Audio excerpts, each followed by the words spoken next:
Let's try from... Change the nation. Changing the nation. Changing the nation. Yeah. Correct. And leading the world. And leading the world. Okay, can you?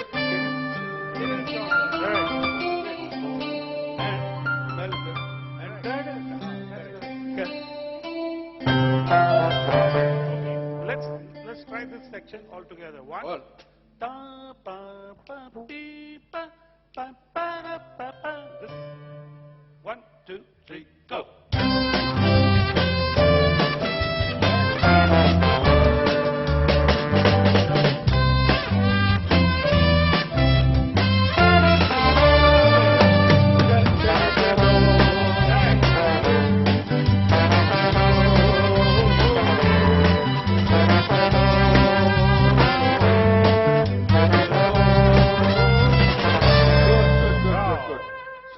See, we've added, the growth happened.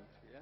So basically, it's a process, as I said, of iteration, and they have now reached a stage where they're actually able to hang on to the tune, know the ups and downs, and they've got a rhythm and a harmony, which is absolutely essential for what I would say a business at this stage. But no business, is. I heard a question earlier about what is the valuation, and as Kishore, I think very clearly said, that you never build a business for an exit.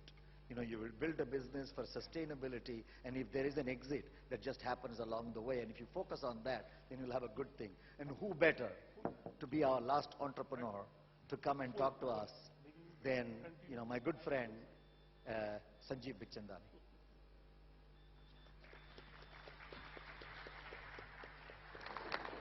Thanks, Sridhar.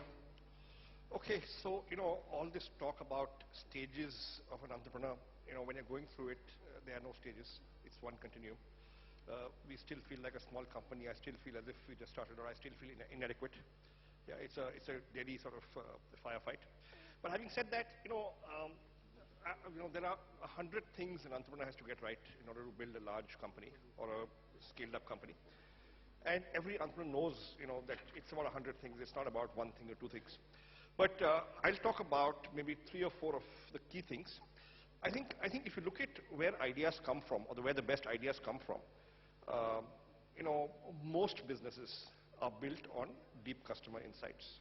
In other words, the idea came first because you saw a customer, you felt his pain, you saw his pain, you were a customer, perhaps, or a customer told you something, right?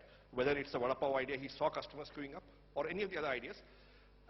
They were built on deep customer insights. Now, what happens when an organization grows larger is that frequently you fall into the trap of not staying in touch with the customers, at least at the senior management level, where some of the strategic decisions are taken. So I think one of the key things to go through all these stages of this continuum is continuously stay in touch with your customer. You've got to continuously stay in touch with your customer yourself. It's not about market research reports. It's not about second-hand knowledge. Sure, all that will come in. But you've got to be talking to customers yourself. Because customers will tell you what they want. And if you keep on giving customers what they want, you will succeed and you will build a larger company. Because customers will then buy your product, and they'll continue to buy your product in larger and larger numbers. Now, if you're in touch with customers, they're telling you what they want. It brings me to my second point, which is continuous improvement. If you look at the Naukri we launched in 1997, and I look back at some of the old screenshots, it's very embarrassing. I can't believe that we launched that product. Yeah, but that was state of the art then. This is state of the art now, and we've come a long way. So continuous improvement, innovation is absolutely key. So if you look at Naukri today, we are dominant. But even if you're dominant, we have a 60% market share. Even if you're dominant, you've got to keep your eyes open. Because competition could be disruptive. It could be not a traditional job site model. It could be a professional networking site like LinkedIn. It could be social recruiting. It could be employee referral. All these could come from the left field, and a disruptive model will come along. And therefore, continuous improvement, environment scanning, talking to the customer, all this is really important, even when you go large, and perhaps more so when you go large because the stakes are much higher. Yeah, and there will be enough distractions along the way as the company has grown, which will keep you away from your customers. The second point I want to make is, scaling up and building a largish company or a high growth company at a certain scale. It's about letting go to the right people. So first is letting go. It took me, we bootstrapped for 10 years. I'd run a company, a small company out of my house where I was doing everything. So after we raised venture capital and people came in and the team enlarged and high quality talent came in, it took me a long time to learn to delegate. It was a mind shift, right? But if you hire good people, they will tell you, this, get out of my way. Yeah, you're getting in my way. And that's what happened.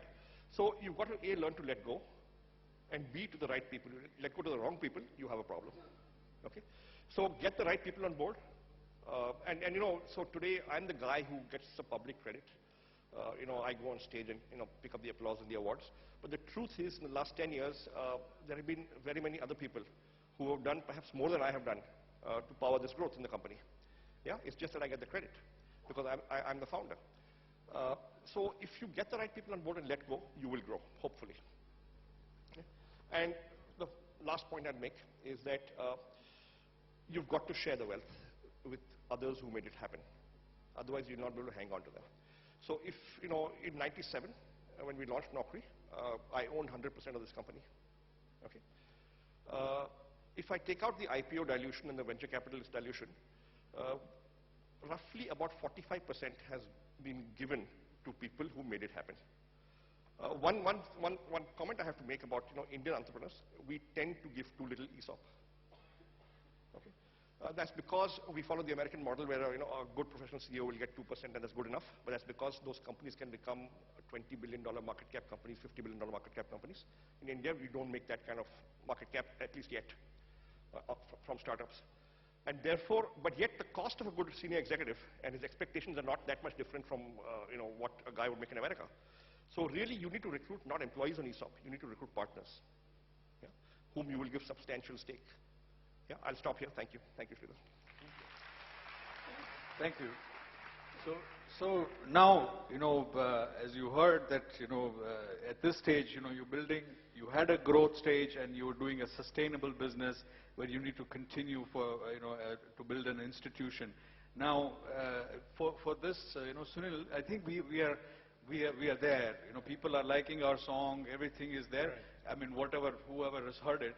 But now, we just need to complete, the whole thing should come together, the bells and whistles, and make sure then it's, the hook is also very clear to everybody. So we can just always use it everywhere. So, guys, ready? 1, 2, 1, 2, 3.